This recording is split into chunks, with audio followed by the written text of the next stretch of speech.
तो नमस्कार दोस्तों, मैं रितेश कुमार क्लासेस से आप सबों का स्वागत करता है। आइए, तो हम लोगों का जो चल रहा था भैया मासिक एग्जाम, मंथली जो एग्जाम चलता है उसका सलूशन लेके आए हैं। सब्जेक्ट है हमारा अकाउंटेंसी, जो कि आपको स्क्रीन पे दिख रहा होगा। ये मंथ है जून वाले का। तो आइए हम इसका सलूशन देखते हैं आप लोगों के साथ। तो पहला क्वेश्चन क्या है हमारा, भारतीय साझेदारी अधिनियम कब बनाया गया, कब बना था? तो 1832, 1856, 1872 या 1932? तो पार्टनरशिप एक्ट 1932 में बनाया गया था। तो हमारा आंसर क्या हो जाएगा इसमें? 1932। ठीक है, तो पहला का आंसर है डी। चलिए दूसरा, ये सब क्वेश्चन करिए, यही तो हमारा क्वेश्चन बैंक होता। और अगर आप इसको अच्छे से कर लीजिएगा तो एग्जाम में ज्यादा टेंशन नहीं रहेगा। तो प्रैक्टिस मांगती है ना? तो प्रैक्टिस करिए साथ में। ये हमारा क्या है, प्रैक्टिस ही है। चलो उसके बाद लिखता क्या, साझेदारी समझौता के अभाव में साझेदार किसके हकदार नहीं? देखो, पार्टनरशिप के बीच अगर एग्रीमेंट नहीं है तो क्या नहीं मिलेगा? वेतन नहीं मिलेगा, कमीशन नहीं मिलेगा, ऋण पर ब्याज, हाँ ऋण पे ब्याज मिलेगा, और रेट भी रहेगा इसका 6% पर एनम के हिसाब से। तो इसका आंसर हो जाएगा के अभाव में हकदार हैं, क्या मिलना चाहिए? तो मिलेगा आपका ऋण पर ब्याज। तो हो जाएगा इसका आंसर दूसरा का सी। तीसरा देखिए क्या लिखता है, भारत साझेदारी अनुबंध में परिवर्तन का परिणाम है, अगर पार्टनरशिप एग्रीमेंट चेंज होता है तो क्या होगा? तो फर्म का एकीकरण नहीं, फर्म का पुनर्गठन या फर्म का समापन नहीं। तो इसका आंसर इसका है बी, साझेदारी फर्म का पुनर्गठन। तो आंसर है इसका बी। ठीक है, चौथा क्या कहता है, निम्नलिखित में से किस मामले में पूर्ण मूल्यांकन खाते को आप डेबिट करोगे? देखो, जब ये रिवैल्यूएशन अकाउंट डेबिट होता है दो केस में, या तो हमारा असेट्स घट रहा है या तो हमारी लायबिलिटी बढ़ रही है। यानी जब भी साझेदारी फर्म में लॉस होगा तब। तो देखो लिखता है increase in the value of assets. देखो, वैल्यू ऑफ असेट्स, संपत्ति का वैल्यू बढ़ेगा तो रिवैल्यूएशन क्रेडिट होगा, ये नहीं होगा। Decrease in the value of assets होगा, decrease in the value of liability. अगर लायबिलिटी भी हमारा कम रहा है तो आपको क्या करना है, रिवैल्यूएशन क्रिएट होगा। तो आंसर इसका है, पूछ रहा है डेबिट कौन कब करोगे? तो डेबिट तब होगा जब हमें को लॉस होगा। यानी इसमें एक ही ऑप्शन है चौथा का बी, यानी असेट्स का वैल्यू जब घटेगा तब। तो एंट्री हो जाता है revaluation account debit to assets account. ठीक है, कोई दिक्कत नहीं नहीं। तो अगर आप नए हैं तो चैनल को सब्सक्राइब करें, दोस्तों में शेयर करें, और वीडियो को लाइक करना ना भूलें। आइए हम लोग आगे देखते हैं क्वेश्चन नंबर 5। क्वेश्चन नंबर 5 ये रहा। लिखता है क्या,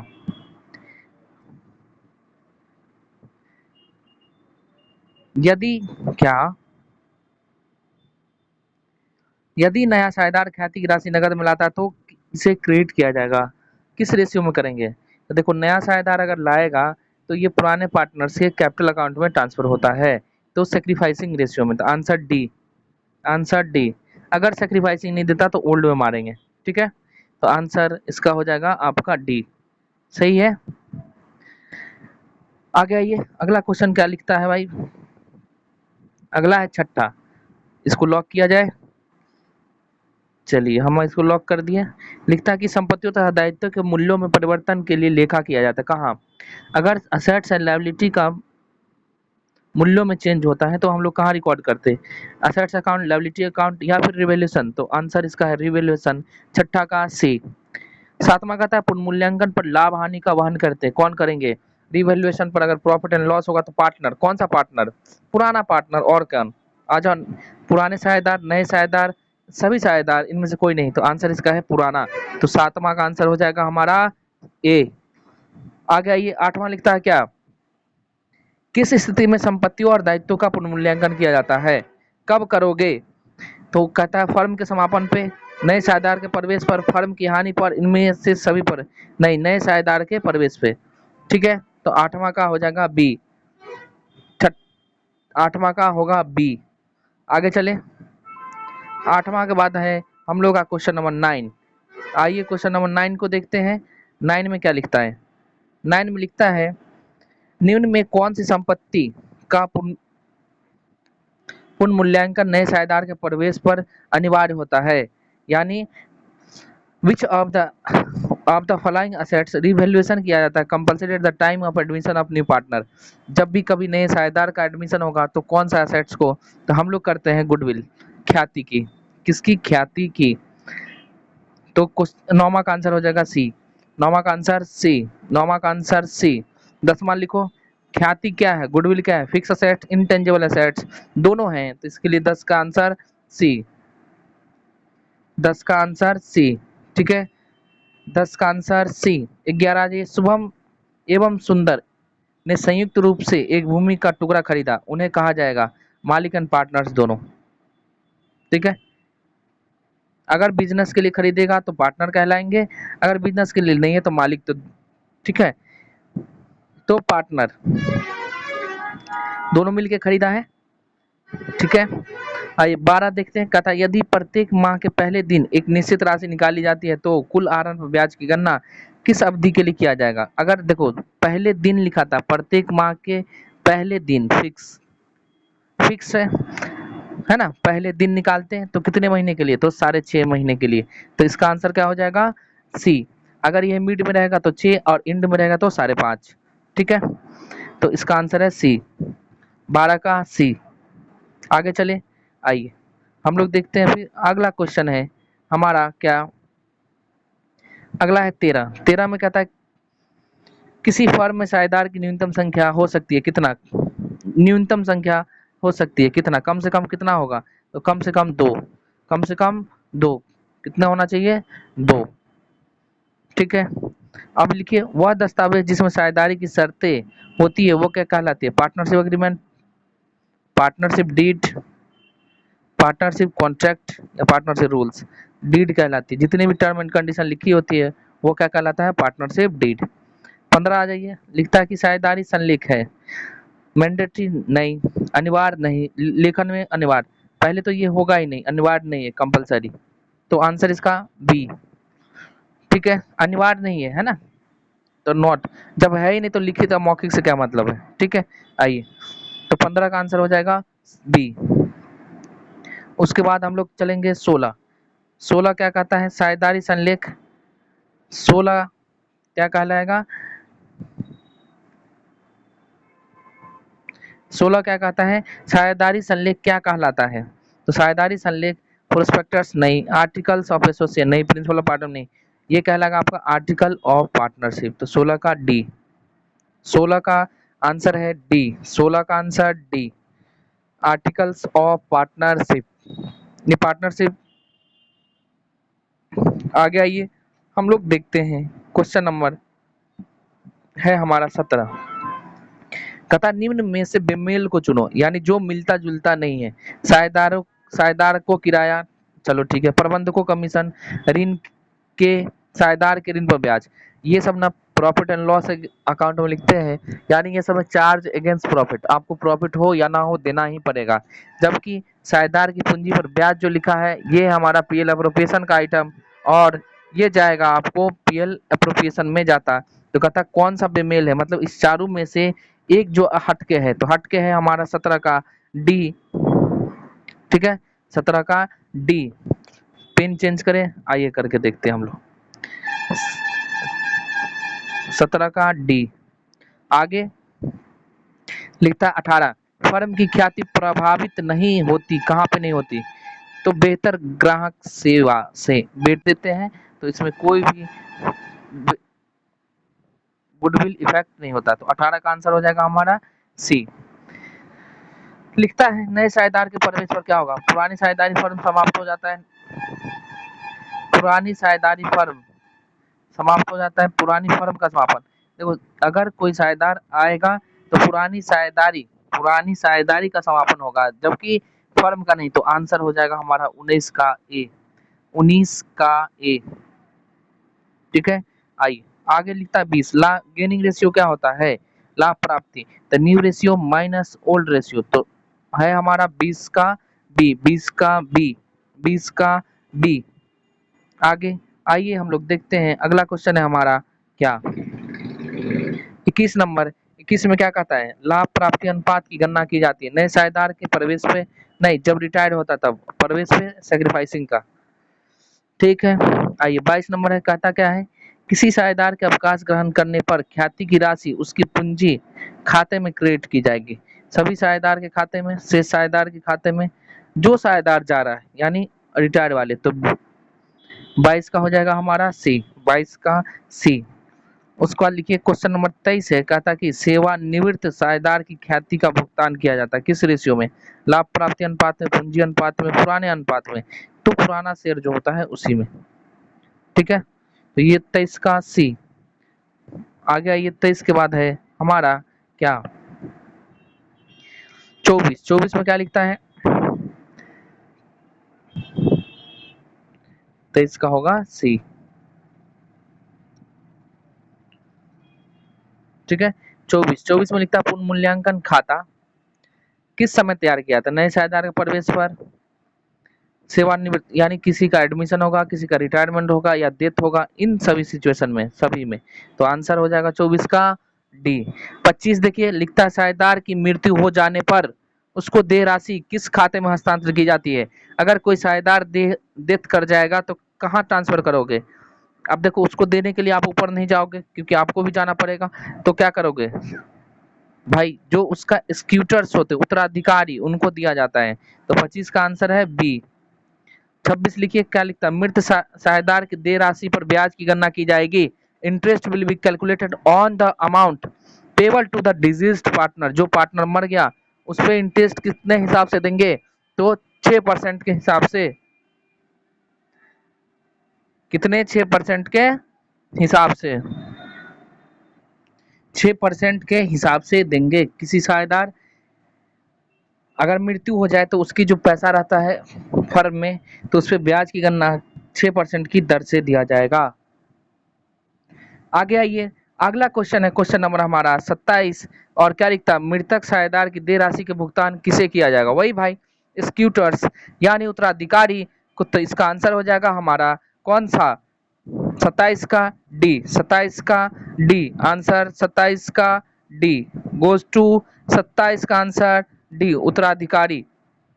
28, आइए हम लोग देखते हैं अगले पेज पे जो दिया हुआ है 28, 28 का है हमारा क्या लिखता है, साझेदारों की संयुक्त जीवन पॉलिसी कौन सा अकाउंट है, साझेदारों की संयुक्त जीवन पॉलिसी कौन सा अकाउंट है, ये पर्सनल अकाउंट है क्योंकि पार्टनर से रिलेटेड होता है, और पार्टनर कौन सा अकाउंट है, पर्सनल अकाउंट। उसके बाद लिखता है, एक फर्म द्वारा प्राप्त संयुक्त जीवन पॉलिसी की राशि को वितरित किया जाता है ओपनिंग कैपिटल में, क्लोजिंग कैपिटल में, ओल्ड प्रॉफिट शेयरिंग रेशियो, तो 29 का आंसर है सी, सभी साझेदारों के बीच पुराने रेशियो में, सभी साझेदार नहीं पुराने साझेदारों के बीच पुराने रेशियो में बांट दिया जाता है। उसके बाद मनीष, मुकुल और किसले 6-5-4 के अनुपात में लाभ बांटने वाले साझेदार हैं, नए लाभ साझाकरण यानी प्रॉफिट शेयरिंग रेशियो अनुपात की गणना करें यदि मनीष सेवानिवृत्त हो जाता। देखो कितने पार्टनर हैं, 3, इनका रेशियो क्या दिया है 6-5-4, 6-5 और 4, इसमें से कहता है कि कौन वापस रिटायर हो रहा है, मनीष, जब मनीष रिटायर हो जाए तो मनीष का रेशियो कितना है 6, तो देख लो, तो नया रेशियो कहता है कितना होगा, तो 6 हटाई दो तो बचा क्या 5:4, तो आंसर हो जाएगा इसका बी, आंसर हो जाएगा इसका बी, आंसर हो जाएगा इसका बी, और कोई दिक्कत नहीं। चलिए तो हम लोग देखते हैं, अच्छा इसमें वैरायटी कलर का है, तो ये हो जाएगा बी। चलो भाई कुछ तो सीखो, सीखने की जरूरत है ना, तो आंसर हो जाएगा 30 का बी, कोई दिक्कत नहीं। 5:4, तो ये था हमारा ऑब्जेक्टिव, हम लोग चलेंगे सब्जेक्टिव की तरफ, आइए आगे दिखाते हैं।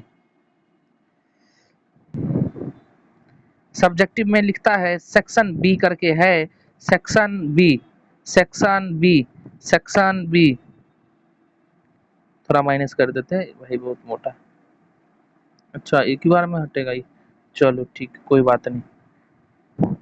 लिखता क्या है, प्रश्न संख्या 1 से 10 लघु उत्तरीय जिनमें किन्हीं 5 प्रश्नों का आपको उत्तर देना है, और प्रत्येक पर कितना मिलेगा 5 नंबर, 5 × 2 यानी 10। पहला लिखता है साझेदारी की असीमित देनदारी है, ये पार्टनर के फीचर्स में ही है। दूसरा लिखता है साझेदारी फर्म की प्रकृति बताए, दोनों सेम होता है, पार्टनर और साझेदार दोनों सेम होता है। उसके बाद क्या लिखता है समान लाभ यानी नॉर्मल प्रॉफिट और सुपर प्रॉफिट का अंतर होता है, मतलब सेम कैपिटल लगा के सेम जो नॉर्मल कैपिटल लगा के जो प्रॉफिट कमाते हैं उसको नॉर्मल प्रॉफिट कहते हैं, और उसी उतना ही कैपिटल लगा के कोई अगर दूसरा उससे अधिक प्रॉफिट कमाता है तो उसे हम सुपर प्रॉफिट कहते हैं। ख्याति की गणना की दशा बताओ, एडमिशन, रिटायरमेंट, डेथ जब हो जाए तब होता है, और क्या। नए साझेदार को प्राप्त दो राइट्स, एक तो होगा आपको प्रॉफिट शेयरिंग रेशियो में, और उसके बाद जितना भी पार्टनरशिप फर्म में काम होगा उसके लिए अधिकार है, वो बुक्स ऑफ अकाउंट चेक करना जो भी रहेगा। लिखता है त्याग अनुपात की गणना किस प्रकार होगी, तो old ratio minus new ratio. अवकाश ग्रहण किए जाने के दो तरीके बताओ, एक होता है कंपलसरी, आपको वापस करना जाओगे, एक वॉलंटरी अपने मन से भी जा सकते हैं। कंपलसरी का मतलब होता है जब आप डिसेबल हैं, परमानेंट काम के लायक नहीं है या कोई फ्रॉड किए तो आपको जाना पड़ेगा। उसके बाद लिखता है लाभ प्राप्ति अनुपात की गणना क्यों जाती है, तो गेनिंग रेशियो की इसलिए किया जाता है क्योंकि कोई साझेदार जाता है तो उसे ख्याति में शेयर दिया जाता है, इसीलिए।